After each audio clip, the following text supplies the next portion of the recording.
औज़ु बिल्लाहि मिनश शैतानिर रजीम बिस्मिल्लाहिर रहमानिर रहीम। दरूद शरीफ पढ़ो सब जना। अल्लाहु ला इलाहा अल्लाहुम्मा सल्लि अला मुहम्मदिन व अला आलि मुहम्मदिन कमा सल्लैता अला इब्राहीम व अला आलि इब्राहीम इन्नका हमीदुम मजीद। अल्लाहुम्मा बारिक अला मुहम्मदिन व अला आलि मुहम्मदिन कमा बारकता अला इब्राहीम व अला आलि इब्राहीम इन्नका हमीदुम मजीद। अल्लाह ताला का बेइंतहा फजल हुआ, एहसान हुआ, करम हुआ कि उसने हमें सब लोगों को जो है जिस तरीके से पिछले जुमा में उसकी दीन की बातें सुनने की तौफीक नसीब अता फरमाई थी, जिस तरीके से पिछले जुमा में उसका गुस्ल लेने की तौफीक नसीब अता फरमाई थी, जिस तरीके से उसके इस अजीम शान मजलिस में आने की तौफीक नसीब अता फरमाई थी, जिस तरीके से उसके रसूल और उसके अल्लाह की बात सुनने की तौफीक नसीब अता फरमाई थी, उस तरीके से आज के भी जुम्मा के दिन जो है अल्लाह ताला ने हमें ये तौफीक नसीब अता फरमाई है। इसलिए हमें अल्लाह ताला का शुक्र अदा करना चाहिए। क्योंकि कुछ लोग थे जो पिछले जुमा हम लोगों के साथ थे लेकिन इस जुमा में हमारे साथ नहीं है। दुनिया भर में रोज बहुत सारे लोग पैदा होते, बहुत सारे लोग मरते है कि नहीं? कुछ लोगों को मिलते मौका, कुछ लोगों को नहीं मिलता मौका। तो अपन अल्लाह ताला का शुक्र अदा करना चाहिए कि अल्लाह ताला अपने को हर जुमा को उसकी मजलिस में बैठने की तौफीक नसीब अता फरमा और मरते दम तक उसके जुमा के दिन उसकी मजलिस में बैठने की तौफीक नसीब अता फरमाए, उसके रसूल और उसके अल्लाह की बातें सुनने की तौफीक नसीब अता फरमाए। इस बयान को शुरू करने से पहले मैं और एक बार अल्लाह ताला से माफी चाहता हूं और आप सभी लोगों से माफी चाहता हूं कि आज के बयान में भी पिछले बयान की तरह कुछ बातें मैं बताने वाला हूं जिनमें से कुछ बातें मैं भी खुद अमल नहीं करता हूं। थोड़ी बहुत बातें रहती है जो हम बोलते हैं लेकिन उस पर अमल नहीं करते। तो मैं अल्लाह ताला से पहले माफी चाहता हूं और अल्लाह ताला से ये दुआ करता हूं कि अल्लाह ताला आज मैं जो भी बयान में बात बोलूंगा उन हर बातों पर मुझे अमल करने की तौफीक नसीब अता फरमाए। तो फिर इस बयान को शुरू करेंगे। पिछले बयान में हमने बात किया था, शुरुआत की थी एक बयान के चेन की, जिसके अंदर हमने बात किया था कि अल्लाह ताला मुसलमान के अंदर कौन सी खूबी देखता। बराबर अपन बात क्या किए थे कि मुसलमान जैसा अपन कौन सी भी चीज खरीदी करते वक्त उसके अंदर के अलग अलग खूबियों को देखते, खूबियों को परखते, कैसी ये चीज क्या है, उसके अंदर अच्छा है क्या बुरा है, हाँ खराब है किड़का है, ये सब चीजें देख को अपन खरीदी करते। वैसा अल्लाह ताला भी क्या करते हैं, अपने बंदों को खुदों को चुनते रहते। तो अपन जैसा खूबियां ढूंढते रहते हर चीज के अंदर, वैसा अल्लाह ताला अपने बंदों के अंदर कुछ खूबियां ढूंढते रहता। उन खूबियों के बारे में अपन बात करने की शुरुआत किए थे लेकिन वक्त के तकाजे की वजह से वो बात पूरी नहीं हो सकी थी। पिछले जुमा में अपन बात क्या किए थे कि मुसलमान के 5 खूबियों के बारे में बात की। पहली कौन सी खूबी कि मुसलमान जो है ईमानदार रहता। मुसलमान दूसरी खूबी क्या, मुसलमान अमानतदार रहता, यानी किसी की भी अमानत के अंदर खयानत नहीं करता, जो भी जिम्मेदारी दे ली वो ईमानदारी से पूरी करता, हर एक का हक अदा करता। तीसरी क्या बोला था मैं, हर एक इंसान का हक अदा करता हूं, हर एक जानवर का, हर एक चीज का हक अदा करता हूं। चौथा क्या बोला था मैं कि मुसलमान कभी झूठ नहीं बोलता। बराबर। और 5वां क्या बोला था, मुसलमान जो है कभी भी किसी की चुगली नहीं करता। क्या नहीं करता मुसलमान, किसी की चुगली नहीं करता, खुद के फायदे के लिए किसी के लिए चुगली नहीं करता हूं। और मुसलमान जो है कभी झूठी कसम नहीं खाता। इन सभी बातों पर अपन क्या कर रहे थे, पिछले जुमा में बात किए थे। तो आज अपन बचे तो जो खूबियां है मुसलमान के, उनके ऊपर बात करेंगे। तो मुसलमान की सबसे बड़ी खूबियों में से खूबी यह है कि अल्लाह ताला अपने बंदे को जो है, अपना बंदा जो है सिर्फ अल्लाह ताला से मांगने वाला रहना। क्या रहना, ईमान उसका पक्का रहना बस। बाकी कुछ भी होने उसकी जिंदगी में उसका क्या रहना, ईमान पक्का रहना। 6वीं खूबी क्या है मुसलमान की, उसका ईमान, उसका जो जज्बा है दीन को लेके, वो जज्बा जो है उसके अंदर भरपूर रहना, कूट कूट को भरे रहना। कुछ भी होने, दुनिया इधर की उधर होने, पहाड़ हलन दे अपनी जगह पर, लेकिन उसका ईमान नहीं हलना। लोग तलवार रखन दे उसके गर्दन के ऊपर और उसे बोलेंगे तू इस बुत के सामने झुक जा, इस बुत के सामने पूजा कर, इस बुत की जो है परस्ती कर, और तुम्हारे गर्दन पर तलवार रखे, अगर तू नहीं करेगा तो मैं तेरी गर्दन काटूंगा।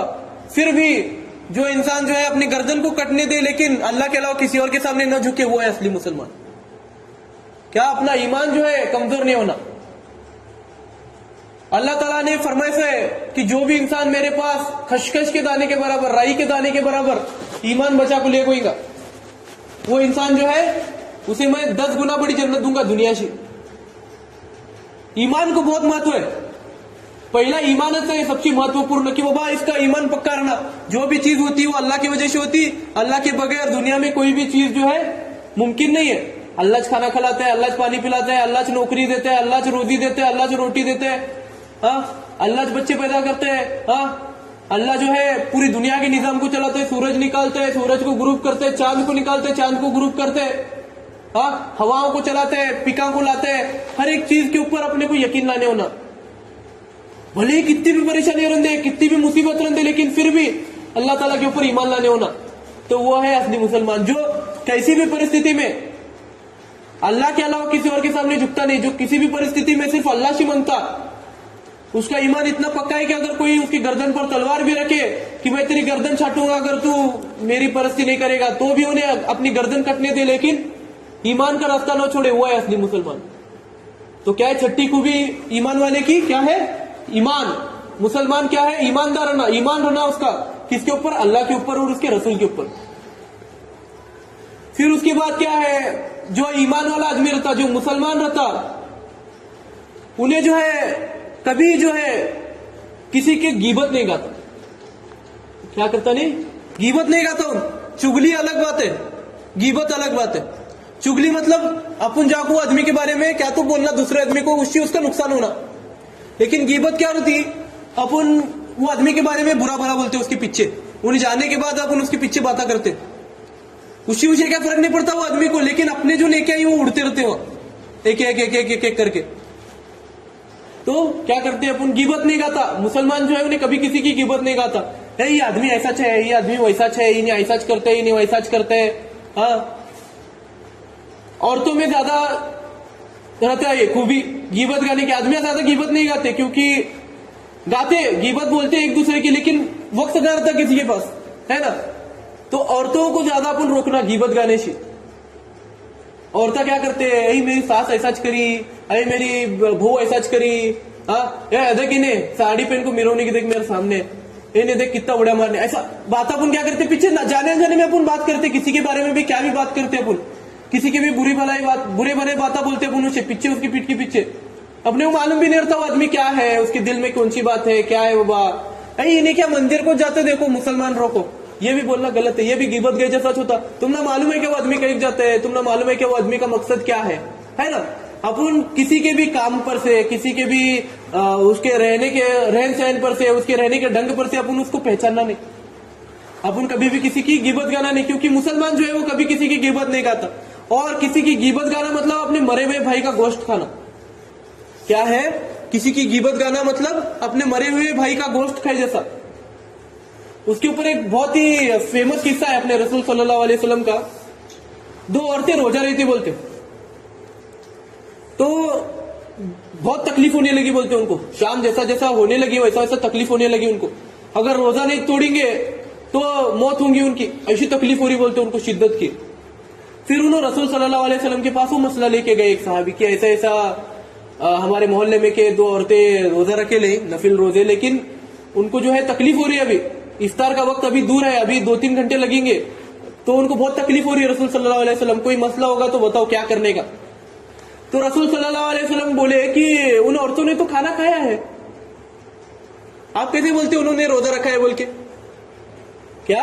उन औरतों ने तो खाना खाया है पहले से, तुम कैसा बोल रहे हो उन्होंने रोजा रखे ले बोल के? फिर वो आदमी अजब करने लगा, अरे बाबा ऐसा रसूल सल्लल्लाहु अलैहि वसल्लम क्यों बोल रहे हैं, इन्होंने तो रोजा ही सुबह से, कैसा ये करे।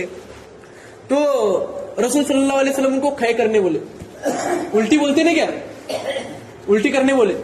तो गोश्त पड़ा बोलते मुंह में से, दोनों औरतों के मुंह में से क्या पड़ा? गोश्त पड़ा बोलते। तो रसूल सल्लल्लाहु अलैहि वसल्लम बोले कि इन्हों रोजा रहे थे, ये बात मैं मानता, लेकिन इन्हों दिन भर जो है गिबत गा रहे थे। रोजा रहे थे लेकिन क्या कर रहे थे उन्होंने? दूसरे की गिबत गा रहे थे, दूसरे के बारे में बुरा भला बोल रहे थे उन्होंने। उसके लिए क्या हुआ?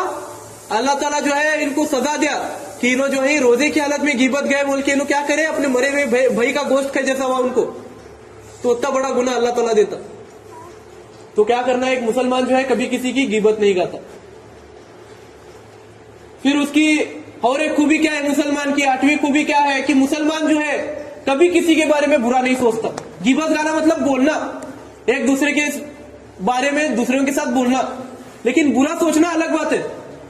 अपन कभी कभी क्या करते हैं, ये आदमी इसकी लिजा को इसकी तो नहीं, इतना ज्यादा पैसा कहां से आया, क्या तो ब्याज बट्टी का धंधा करे होगा, कहा तो खेता बीता बेच को पैसे कमाया होगा, ऐसा अपन सोचते। किसी के बारे में भी क्या भी अपन सोचते, बुरा सोचते अपन डायरेक्ट कि अरे इन्हें क्या रहे नमाजा पढ़ता नहीं क्या नहीं, हमने आप आता बोलने के देखा आपको बोलते अपन दिल में बोलती है बात, बुरा बहुत सोचते अपन एक दूसरे के बारे में, न चाहते हुए भी अपन बुरा सोचते। एक मुसलमान कभी किसी के बारे में बुरा सोचना चाहिए, मुसलमान के ऊपर हराम है किसी के बारे में भी बुरा सोचना। क्या करना, किसी के बारे में भी बुरा सोचना ही एक मुसलमान के ऊपर हराम है, क्योंकि अल्लाह ताला फरमाया है कि हर एक के लिए अच्छी दुआ करो, हर एक के अच्छे के लिए बात करो। अगर तुम किसी के बारे में बुरा सोचेंगे तो सबसे पहला बुरा तुम्हारे साथ होने वाला। जो तुम किसी के बारे में बुरा सोची ना, वो बुरा अल्लाह ताला तुम्हारे साथ करता। तो अपन कभी भी अपने दिल में ये नहीं लाना, बुगत नहीं लाना किसी के बारे में भी, अरे यार अल्लाह इज्जत दे रहा यार, मुझे कहीं को नहीं दे रहा। हाँ, ऐसा सोचना भी अपने अंदर गलत बातें हो, किसी के बारे में भी कुछ भी सोचना गलत बात है। अपन अपने दिल को कंट्रोल करना, ये बहुत जल्दी अपन बदल नहीं ला सकते अपने ऊपर, लेकिन अपन कोशिश करते रहना तरीका इबादत करने का, तरीका तस्बीह पढ़ने का, तिलावत करने का, तो क्या होता अपने दिल पर काबू होता अपने को कि बाबा अपन किसी के बारे में भी बुरा नहीं सोचना। इसके ऊपर भी एक मशहूर किस्सा है, मैं हमेशा बोलता ये किस्सा, कि एक जमात चालू थी, रसूल सल्लल्लाहु अलैहि वसल्लम बयान बोल रहे थे, तो उस मजलिस में से एक सहाबी उठ के गए। तो वो सहाबी उठ के जाने के बाद रसूल सल्लल्लाहु अलैहि वसल्लम ने फरमाया कि अभी यहां से एक जन्नती उठ के चले गए। तो सभी सहाबी परेशान हुए, अरे यार क्या है, कौन है जन्नती, कौन है जन्नती। फिर दो सहाबी उनमें से एक वो सहाबी को पहचानते थे जो उठ को गए थे, तो वो सहाबी के पीछे पीछे पीछे गए। तो जाके देखे वो भाई आदमी ऐसा क्या काम करता, नेक अमल ऐसा कौन सा अमल करता कि इसे रसूल सल्लल्लाहु अलैहि वसल्लम ने जन्नत की बशारत दी जीते जी। तो उन्होंने पीछे पीछे गए, बोलते सब देखे, बोलते अरे बाद में रसूल सल्लल्लाहु अलैहि वसल्लम कने आए दूसरे दिन सुबह को, या रसूल सल्लल्लाहु अलैहि वसल्लम आपने पिछले कल की जो मजलिस बैठी थी उसके अंदर आपने बताया कि यहां से एक जन्नती उठ के चला गया है। तो हमने उनका पीछा किया, उन साहब का हमने पीछा किया, तो हमने देखा कि उन्होंने ऐसे कोई खास अमल नहीं किए अपनी जिंदगी के अंदर। हम जैसा रोज नमाज पढ़ते हैं, हम जैसा रोज तस्बीह पढ़ते हैं, हम जैसा रोज रातों में जागते हैं, तहज्जुद की नमाज पढ़ते हैं, रोजे रहते हैं, वैसा चुनो भी रहे, लेकिन आप ऐसा कैसे बोले कि जन्नती है बोल के। तो रसूल सल्लल्लाहु अलैहि वसल्लम ने उन्हें फरमाया कि ये सहाबी, वो जो सहाबी अभी यहां से उठ के गए थे, वो सहाबी जो है कभी किसी के बारे में बुरा नहीं सोचा अपनी जिंदगी के अंदर, हमेशा जो है औरों के अच्छे के बारे में सोचे उन्होंने। तो अल्लाह ताला को उनकी ये अदा पसंद आई और अल्लाह ताला ने उनको जीते जी जन्नत की बशारत अता फरमाई। तो क्या है, अपने को भी क्या करने का है, हर एक के बारे में अच्छा सोचने का। भले ही कौन कितना भी तकलीफ दे अपने को, भले ही कौन कितना भी सता दे अपने को, भले ही अपने कौन कितना भी बुरा भला कर दे, अपन फिर भी क्या करने का, उसके बारे में अच्छा सोचने का है। अल्लाह इसे हिदायत अता फरमा, अल्लाह इसे नेक तौफीक अता फरमा। इन्हीं ने तो नहीं, इसके बच्चंदा के अंदर तो इसकी नस्लों में तो कौन तो अच्छा पैदा होना, जो तेरे दीन के रास्ते पर चलना, जो ऐसे गलत काम नहीं करना, अपन दिल में सोचना। हाँ, और एक हदीस मशहूर है रसूल सल्लल्लाहु अलैहि वसल्लम की। परसों अमेरिका के राष्ट्राध्यक्ष जो नवीन बने ले, जॉर्ज बेटन, उन्होंने भी ये हदीस बोले सभी लोगों के सामने।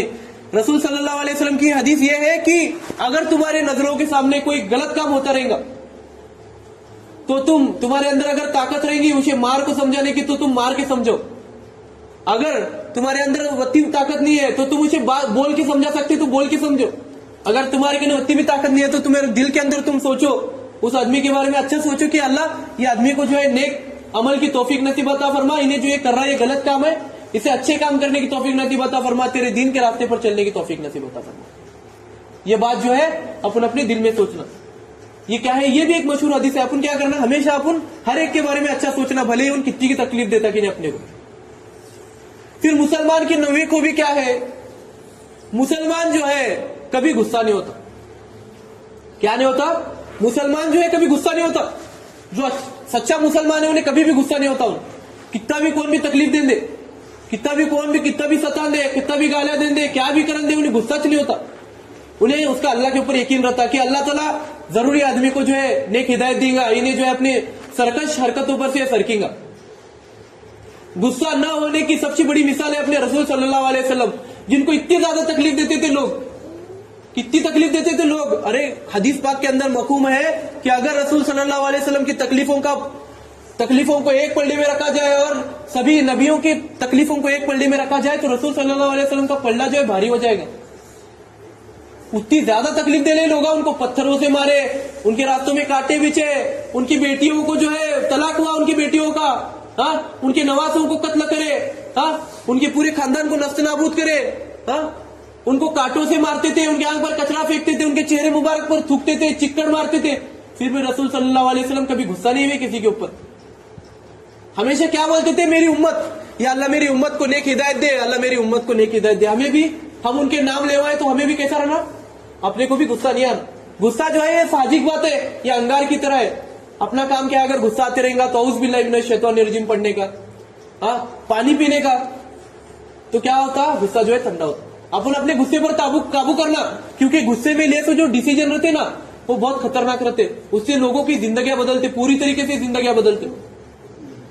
जब अकबर बादशाह के जुड़वा बच्चों का इंतकाल हुआ तो अकबर बादशाह इतना गुस्से में उन्होंने कि अक्षरशः उन्होंने पूरे मेवात की राजधानी को खत्म करे, एक दिन में 40,000 लोगों को कत्ल करे उन्होंने गुस्से में आके।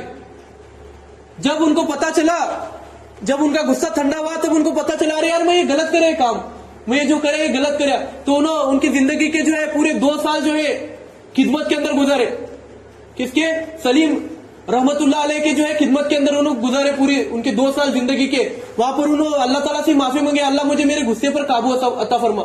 जब उन्होंने अपने गुस्से पर काबू फरमाया तो अल्लाह ताला ने पूरे हिंदुस्तान के ऊपर उनका परचम लहराया, मुगल सल्तनत का जो है परचम।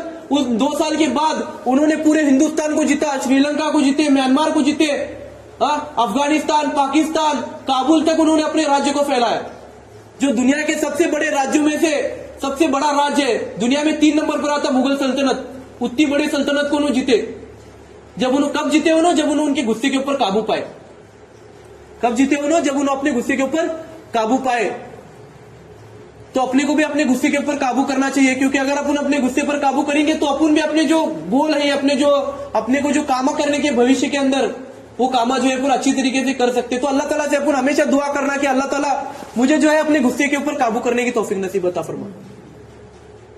मुसलमान की 9वीं खूबी क्या है, मुसलमान जो है सब्र करता। क्या करता मुसलमान, सब्र करता। सब्र की सबसे बड़ी मिसाल जो है रसूल सल्लल्लाहु अलैहि वसल्लम है। फिर से वही बात की, रसूल सल्लल्लाहु अलैहि वसल्लम को मुसलसल तकलीफों के देने के बाद भी, बहुत सारी तकलीफें देने के बाद भी, बहुत बार सताने के बाद भी उन्होंने कभी जो है अपने सब्र को नहीं छोड़े। उनको सब्र था, उनको यकीन था कि आज ना कल तो ये आदमी दीन में आएगा, आज ना कल तो ये आदमी जो है अल्लाह के रास्ते पर चलेगा, आज ना कल तो ये आदमी जो है मेरे दीन के ऊपर चलेगा, मेरी बात सुनेगा, नमाज पढ़ेगा, तिलावत करेगा, हर एक काम करेगा दीन का। आज ना कल कुछ तो होगा, इन्हें नहीं तो नहीं, इसके नस्लों में तो कौन तो आएंगे। तो रसूल सल्लल्लाहु अलैहि वसल्लम कभी भी अपना सब्र नहीं तोड़े, भले ही कितनी भी तकलीफ देने लोग उनको, फिर भी उन्हें सब्र करते थे और कहते थे मेरी उम्मत, या अल्लाह मेरी उम्मत को नेक हिदायत अता फरमा, मेरी उम्मत को कभी हलाक मत कर। एक नबी थे, एक वक्त के नबी थे, तो उन्होंने बहुत सालों तक अल्लाह ताला के जो है दीन की दावत दी लोगों में। उनकी कौम में सालों तक दीन की दावत देते रहे, दीन के ऊपर चलने के बारे में बताते रहे। लोग बहुत तकलीफ देते थे उनको, फिर भी उन्होंने सब्र करते हुए दीन की दावत देते गए। लेकिन एक दिन उनका सब्र का बांध टूटा। लोग दीन में दाखिल नहीं हो रहे, कुछ तो सिर्फ 70-80 लोग क्या तो दीन में दाखिल हुए थे उनके साथ। तो बहुत गुस्से में उनको गुस्सा या टेंशन में या अल्लाह उन्हें दुआ करे अल्लाह को कि अल्लाह ये मेरे जो कौम है मेरे साथ नहीं आ रही, मेरी बात नहीं सुन रही, इनको हलाक कर दे। क्या हुआ, सब्र का बांध टूटा उनका। उन्होंने क्या करे, अल्लाह ताला के सामने दुआ करे, अल्लाह मेरी कौम को तू नस्तनाबूद कर, जितने दिन में आए ने उतने लोगों को तू बचा, बाकी सब लोगों को खत्म कर को बोले। उतनी तकलीफ देते थे बोलते लोग उनको। तो अल्लाह ताला उनको एक बात बोले कि तुम पहले मटके के घड़े बनो। क्या बनो, मटके के घड़े बनो, थोड़े मटके के घड़े बनो। तो उन्होंने अल्लाह ताला का हुक्म माने और मटके के घड़े बनाने चालू करे, एक कर को, एक कुछ तो नंबर के उतने घड़े बने उन्होंने। तो अल्लाह ताला का हुक्म हुआ कि अभी जो घड़े बने तुम ये तोड़ो, तुम्हें जो घड़े बने थे ना ये घड़ों को तोड़ो तुम। तो वो नबी बोलते अल्लाह ताला को, या अल्लाह मैं इतनी मेहनत से बनाए तू इनको तोड़ो बोल रहा। तो अल्लाह ताला उनको क्या बोले, जिस तरीके से तू घड़े बनाए तो तुझे तोड़ने नको का नहीं गए, वैसा मैं मेरे बंदों को कैसा तोड़ू, मेरे बंदों को कैसा मैं हलाक करूं, है ना। तो वो नबी जो है गुस्से में आकर उन्हें बद्दुआ करे, लेकिन अपने रसूल सल्लल्लाहु अलैहि वसल्लम कभी भी बद्दुआ नहीं करे अपने कौम के लिए। भले इतनी तकलीफ दे, फिर भी उन्होंने कभी भी बद्दुआ नहीं करे अपने कौम के बारे में, हमेशा दुआ करते थे कि अल्लाह मेरी उम्मत को बचा ले। और अल्लाह ताला से सबसे बड़ी दुआ उनकी यह है कि कभी भी मेरी कौम को जो है एक साथ खत्म मत कर, कभी भी मेरी कौम को जो है एक साथ नस्त नाबूद मत कर, मेरी कौम को कभी भी तकलीफ नहीं होना अल्लाह। उतने सब्र करते थे ना, अपने वास्ते हमेशा दुआ मांगे। तो अपने को भी क्या करना चाहिए, सब्र करना चाहिए। मेरे उस्ताद जाबर साहब एक बहुत बेहतरीन एक ये देते थे सब्र के बारे में, एक बहुत बेहतरीन किस्सा बताते थे हमको। घोड़ों की रेस में घोड़े के ऊपर एक घोड़ेसवार बैठे रहती बहुत सारे। जब घोड़ा दौड़ाती रहती तो घोड़ेसवार क्या करते रहता, घोड़े को मारते रहता चाबुक से सरेगा। क्या करते रहता, चाबुक से मारते रहता सरेगा, सटासट सटासट। तो घोड़ा सोचते रहता, अरे नहीं मुझे कहीं मार रहा, मैं इतना अच्छा भाग रहा फिर भी नहीं कहीं मार रहा मुझे। तो घोड़े को ये मालूम, घोड़े को सिर्फ इतना दिखते रहता कि उन्हें सिर्फ चाबुक से मार रहा, लेकिन घोड़े को चाबुक से मारने के पीछे का जो मकसद है वो मालूम नहीं रहता। वो घोड़ेसवार उसे केक मारते रहते ताकि उसका घोड़ा जो है वो रेस जीते, उसका घोड़ा जो है वो रस्सी पार करे और सभी घोड़ों को हरा के उस रेस को जीते। इसलिए उन्हें क्या करते रहते, घोड़े को तकलीफ देते रहते ताकि वो तेज भागे और तेज भागे। तो अल्लाह ताला भी अपने को कई तकलीफ देते ताकि अपन भी आगे बढ़ना, उन तकलीफों में से अपन आगे जाना, अपन अल्लाह ताला से अपने गुनाहों की माफी मांगना, और अपन क्या है उन तकलीफों से बच के उन तकलीफों को एक बार एक पायरी जैसा समझ को पायरी पर चढ़ते चढ़ते अपने जो है उम्बरटे तक पहुंचना, अपने सक्सेसफुल बनना अपन। तो क्या है अल्लाह ताला क्या बोल रहे, सबर करो, भले ही तुम ना तकलीफ होंगे फिर भी तुम सबर करो, एक दिन ना एक दिन तुम तुम्हारे मंजिल तक जरूर पहुंचोगे। तो अपन भी क्या करना, सबर करना।